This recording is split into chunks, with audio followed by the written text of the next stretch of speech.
iPhone cameras have gotten so good that it's easy to assume that they're all pretty similar. Most of us use our phones as our primary camera, so it's worth taking a closer look to see how they stack up against each other. In everyday use, the differences may be subtle, but they are noticeable enough to make a difference in our photos. So today I'm putting my amateur camera skills to the test as I challenge you to see if you can spot which phone is the iPhone 13, 14, or 16e camera. So in most situations, we're outside and it's probably a nice day.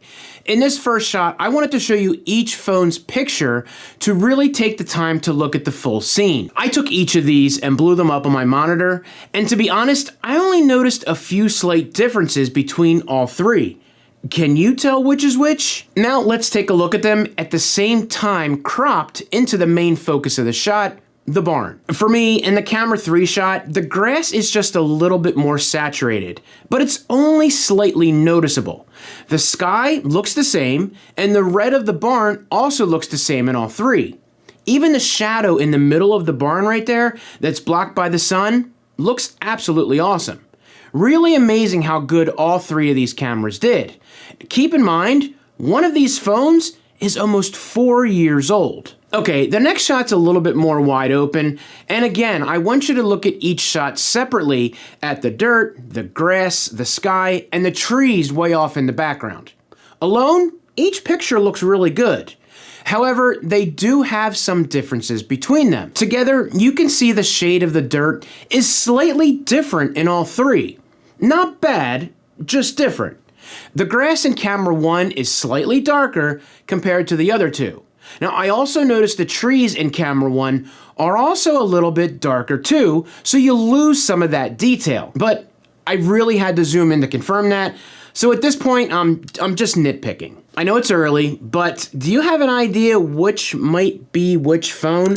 Go ahead and leave your guesses in the comment section. While you're down there, give this video a thumbs up, and if you're enjoying my videos, hit that sub button and ring that notification bell so you won't miss my next video. Let's take a second from the pictures and try out the video portion of these cameras. Since we have three, I am going to be jumping between those three. The main things I'm testing here are video quality, mic quality, and the video stability. Okay, so here we're testing out the rear cameras on the 13, 14, and the 16e. And there's 3 reasons why I wanted to do this. 1 being the audio.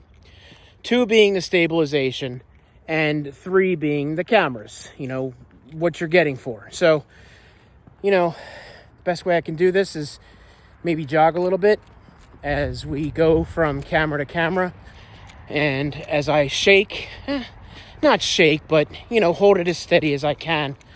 And I did a little bit of this testing before with the 16E, and I thought it didn't do too bad, but I want to compare it to the other two.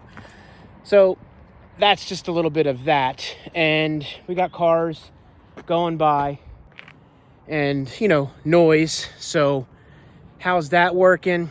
And of course, being only one time for the 16E, am I too close?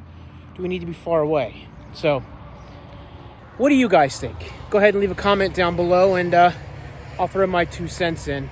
Okay, so let me apologize for the framing of those video shots. I was by myself, of course, it's the rear cameras, and I was using this, so it's really tough. I had one on top here, one here, and one down here, so it wasn't the best. But as I watch these back, the video looks really good on all three. Amazing at 4K at 24p, and I listened back with my headphones, and they all sounded great. The stabilization looked good across the board. Speaking of stabilization, I took a second to turn the camera off of me and did some running to really test them out. Here I'm not really trying to hold my arm while I'm running. Then you can see towards the end of camera 3, right here, I start to try to hold the camera a little bit better while I'm running. And I gotta say, I feel like camera 1 lost it a little bit at the end before I switched back to the other shot. But overall, I think they did a really great job considering they're all using internal stabilization tools. Now, none of these have the action mode, which in my opinion is nice, but it's not something you have to have. Imagine how bad the Blair Witch movie would be if they actually had good stabilization. Oh boy, dating myself. Now, I don't want to forget about the front-facing camera on these as well. And again, it's something we use for FaceTime and of course if you want to shoot a video for someone. So here's the front-facing cameras on these. I got the sun behind us there, as you can see, as it shines down on my face. We can turn a little bit and that'll kind of put it to the one side. And you guys can see a little bit of the contrast between the two, or three, I should say. And the stabilization on this, because a lot of people will be using these for front-facing cameras and whatnot.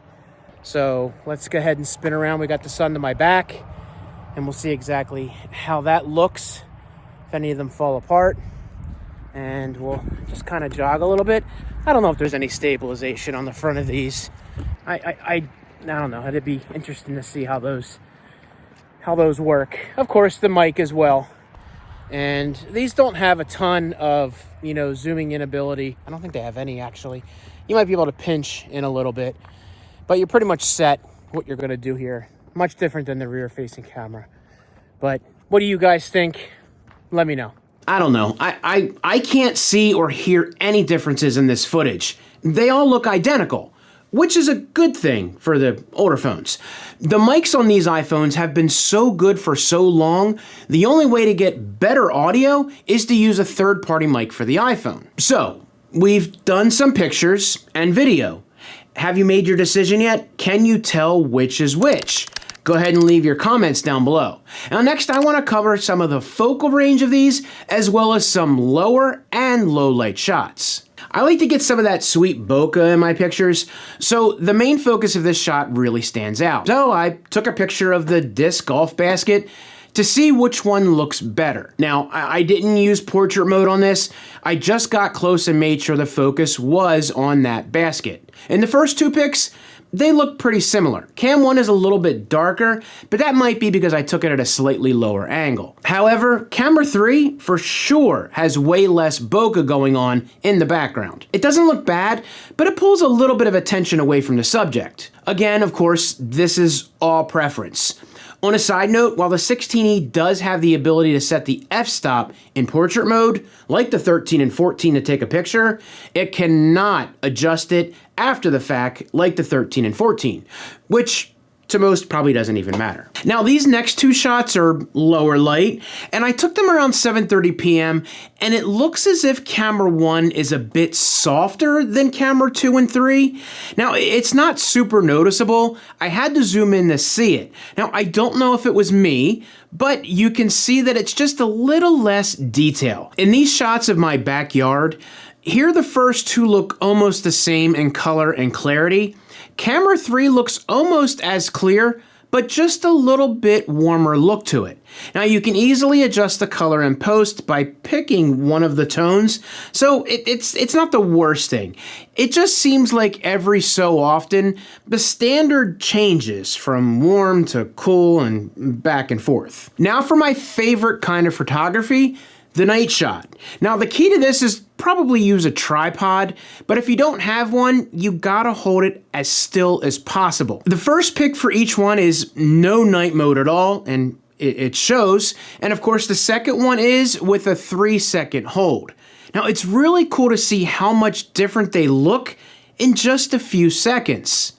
As far as any differences between the three, I think camera 3 is just a bit brighter. They all look pretty good though. Now I waited till it got a little darker for these next round of shots, and again, I am just amazed every time I see the results. For each camera, the first shot again is with no light, and the second this time is with a 10-second hold. I just love seeing the results. Between the three, camera 2 is the brightest, but that isn't necessarily the best look.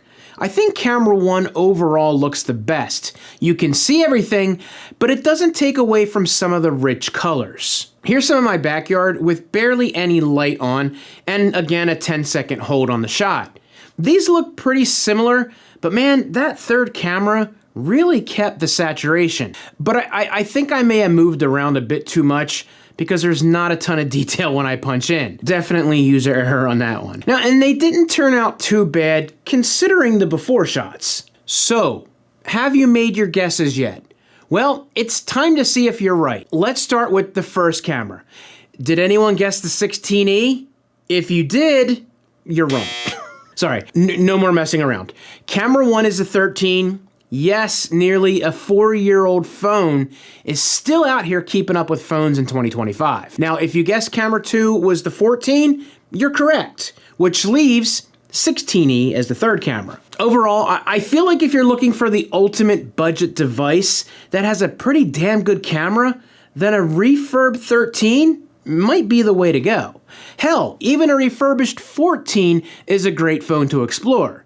Now, I'm not saying that the 16E doesn't have value for things it brings that the other two don't, but when it comes to price, yeah, it's tough to beat the other two. Now, if you want to dive deeper into the budget realm, go ahead and check out this video right here. Don't forget to hit that subscribe button and ring that bell so you won't miss any of my future videos. See ya.